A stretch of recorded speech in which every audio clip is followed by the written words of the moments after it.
10वी सीबीएसई मराठी या विषयातील आपण बघतोय व्याकरण आणि व्याकरणामधील मुलांना थोडा अवघड जाणारा भाग म्हणजे समास. प्रश्न क्रमांक 4 व्याकरणामधील ड हा समासावर आहे. समास काहीही कठीण नाही मित्रांनो, अगदी सोपे आहे. आपल्याला 4 समास दिलेले आहेत, ते आपण प्रत्येक व्हिडिओमध्ये बघणार आहोत. या व्हिडिओमध्ये पहिले तर आपण समास म्हणजे काय हे समजून घेऊ आणि द्विगु समास लक्षात घेऊ. बघा मित्रांनो, सगळ्यात पहिले समास म्हणजे काय. समास म्हणजे जेव्हा दोन पद एकत्र येतात. दोन पद म्हणजे दोन शब्द. जेव्हा दोन शब्द, समजून घ्या, दोन पद, पद म्हणजे शब्द एकत्र येतात, एकत्र येतात त्याला समास म्हणतात. बघा समजून घ्या, दोन पद एकत्र येतात. जसं उदाहरणार्थ इथं बघू आपण, आई आणि बाबा हे दोन पद आहेत. बघायच्यात आई बाबा म्हणजे याला आपण अशा पद्धतीने लिहू शकतो, आई प्लस बाबा. हे दोन पद एकत्र आले आणि एक शब्द बनला आई बाबा. बरोबर आहे. आई बाबा याची आपण फोड केली. ओके. पण आता दोन पद जेव्हा एकत्र येतात, दोन शब्द जेव्हा एकत्र येतात त्याला समास असे म्हणतात. एवढी गोष्ट लक्षात ठेवा.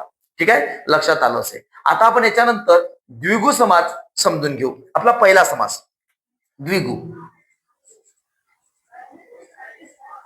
द्विगु. आता द्विगु समास समजायला अगदी सोपा आहे, काहीही कठीण नाही मित्रांनो. थोडं लक्षात ठेवा. बघा काय होते.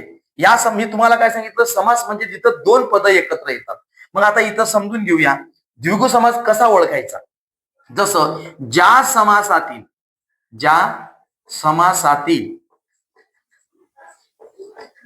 पहिले पद, पद म्हणजे पुन्हा शब्द, पहिला शब्द ही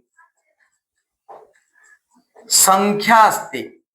बघा काय असते, संख्या असते. आणि त्याचा विग्रह जेव्हा करतो, म्हणजे जसं आई बाबा हा शब्द आहे त्याचा आपण इथं विग्रह केला. विग्रह म्हणजे शब्दाची फोड करणे. जसं आई बाबा आणि याची आपण फोड केली, ते फोड केल्यानंतर असं सेंटेन्स बनते, असं बनते बघा विग्रह याचा, आई आणि बाबा हा बनला त्याचा विग्रह. ओके. म्हणजे त्याच्यामुळे इथं लक्षात ठेवा, मी काय म्हटलं की ज्या समासातील पहिले पद हे काय असेल, संख्या असेल, एवढं लक्षात ठेवा. आणि त्याच्यानंतर त्याचा विग्रह करताना, पुढे असं म्हणू, त्याचा विग्रह करताना, विग्रह म्हणजे त्याची फोड करताना, त्याला डिवाइड करताना, विग्रह करताना त्याचा विग्रह समूह असा केला जातो. कसा केला जातो, समूह. आता उदाहरण देऊ तुम्हाला, बघा अधिक लक्षात येईल तुमच्या. जसं बघा पंचवटी. आता पंचवटी हा एक शब्द आहे. आता याच्यामध्ये दोन शब्द एकत्र आले आहेत मित्रांनो. कोणते कोणते आले बघा. एक आला पंच आणि दुसरा आला वटी. वटी म्हणजे वाटा, त्याला वटी म्हणू, म्हणजे वाटा म्हणूया, असं म्हणा, वाटा. ओके. असे दोन शब्द एकत्र येऊन पंचवटी हा एक शब्द तयार झाला. बरोबर. मग आता पंच हा पहिला जो शब्द आहे हा संख्या आहे का बघा बरं. हो संख्या आहे, कारण की पंच ही संख्या आहे. पंच म्हणजे 5, त्रि म्हणजे 3, बरोबर आहे. दोन म्हणजे 2, द्व म्हणजे 2 असंही म्हणू शकतो. पंच, छट, सप्त हे सगळे काय आहेत, संख्या आहे. म्हणजे ज्या कोणत्याही समासात पहिलं पद मित्रांनो संख्या असेल तो समास म्हणजे द्विगु समास होतो. ही गोष्ट लक्षात ठेवा. ओके. आता याचा विग्रह कसा होतो मित्रांनो, बघा बरं. पंचवटी याचा विग्रह होतो 5 वाटांचा समूह. तुम्हाला माहित आहे आपल्या इथं पंचवटी चौक आहे अमरावतीला, आणि तिथं 5 वाटा गेलेल्या आहेत आणि त्या चौकाला नाव आहे पंचवटी. म्हणजे जिथून 5 वाटा गेल्या, 5 रस्ते गेले.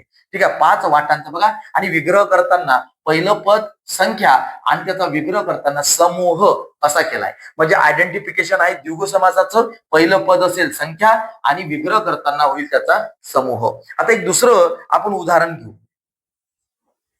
पंचारती. पंचारती याच्यामध्ये बघा कोणता शब्द आहे. पहिलं पंच म्हणजे ही संख्या आहे आणि रती म्हणजे आरती. पंच आणि आरती, पंच प्लस आरती हे दोन पद एकत्र आहेत.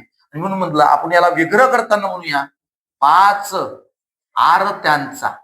आरत्यांचा समूह असा त्याचा विग्रह इथं होतो. त्याच्यानंतर एक बघू नवरात्री.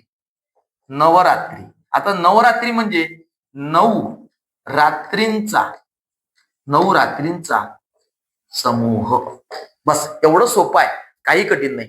जो काही तुम्हाला समासातील जे काही सामासिक शब्द तिथं दिसला, त्या सामासिक शब्दामध्ये पहिलं पद संख्या आहे का हे बघायचं. संख्या जर असेल पहिलं पद आणि त्याचा विग्रह करताना समूह जर असेल केलेला, तर त्याला म्हणतात द्विगु समास. काही कठीण आहे का? बिलकुल कठीण नाही. मित्रांनो, पुढील व्हिडिओमध्ये आपण पुढचे समास बघूया. काही लक्षात आलं नसेल तर मला कमेंट करा, मी तुम्हाला त्याचा अर्थ समजावून सांगतो. थँक्यू आणि बेस्ट ऑफ इट.